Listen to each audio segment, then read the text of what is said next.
we're all human. This was what my introduction was about, thinking about conflict as normal and important. Don't shy away from it. Also, there are 5 different approaches to negotiation, and I've just noted them down here. The ones that we're more likely to use are options 3 and 4 when there is a value in a relationship, but we tend to use the first 2 when there isn't an ongoing relationship. So when a situation has a collaborative or integrative potential for a win-win, both sides are more likely to work together and engage in the problem solving. So how to improve your chances of successful negotiation? The top tips are to concentrate on interests and not positions, the problem and not the people, and explore the options. So become collaborative problem solvers. Some of these things we've already discussed, and I'll discuss further in coming slides. Another thing that I think is really important to understand is that people in conflict, they often experience a physiological reaction, and it's called the amygdala hijack, or the amygdala response. And it's an immediate and intense emotional reaction that can often be out of proportion to the situation. So people can have a sense of losing it.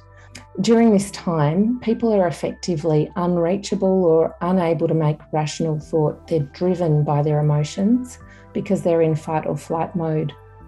So in negotiations, you want to try and ensure that both yourselves, your client, the other party are not in that fight or flight mode, because it will trigger a physical response to stress hormones and adrenaline and cortisol, and then their ability to process and reason and rationalise will be inhibited. That fight or flight response reduces that cognitive functioning and people's ability to hear and understand others, and also to communicate effectively.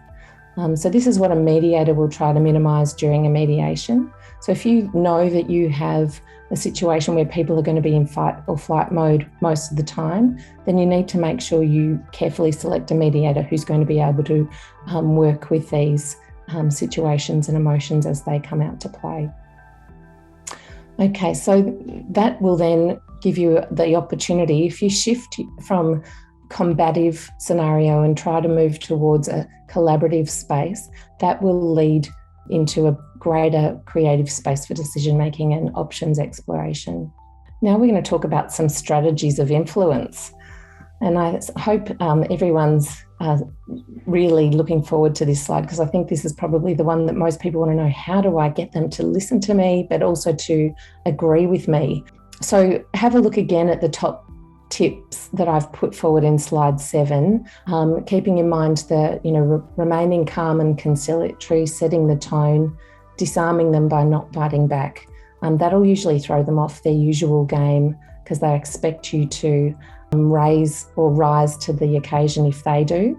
I've often found that if I am dealing with parties that start getting angry, if I get slightly quieter, not ridiculously so, but if I just reduce my voice a little bit and become a little bit slower in my talking, they tend to relax and come down quicker than they would if I fed the fire, so to speak.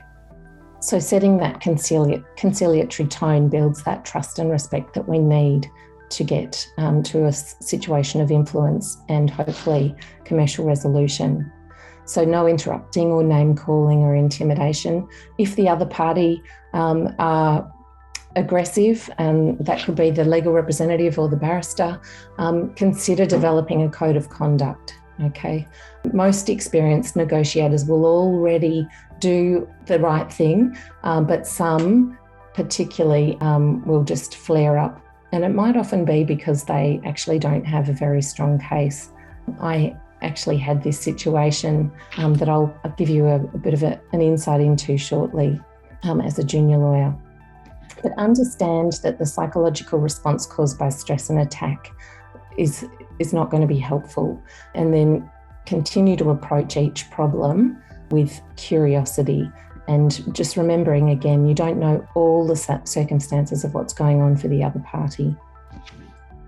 So try to articulate your client's position in a way that diffuses conflict rather than gives rise to an amygdala hijack and get that creative problem-solving space happening. And keep in mind that, you can't control the other party, but you can control yourself. Okay, so if you control your own response and reactions, then that will more likely mirror to the other party. Okay, and we've talked about the benefits of silence. So again, keep that in mind as an opportunity to let them have time to talk and reflect without outside pressure.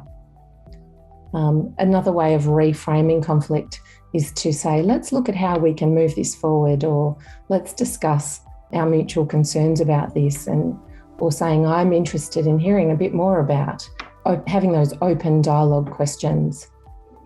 Another tip or strategy is to turn the tables. So in the face of an accusation or interrogation style, consider responding with a question. It gives you time to consider your answer, but it also then becomes more of a dialogue and a conversation.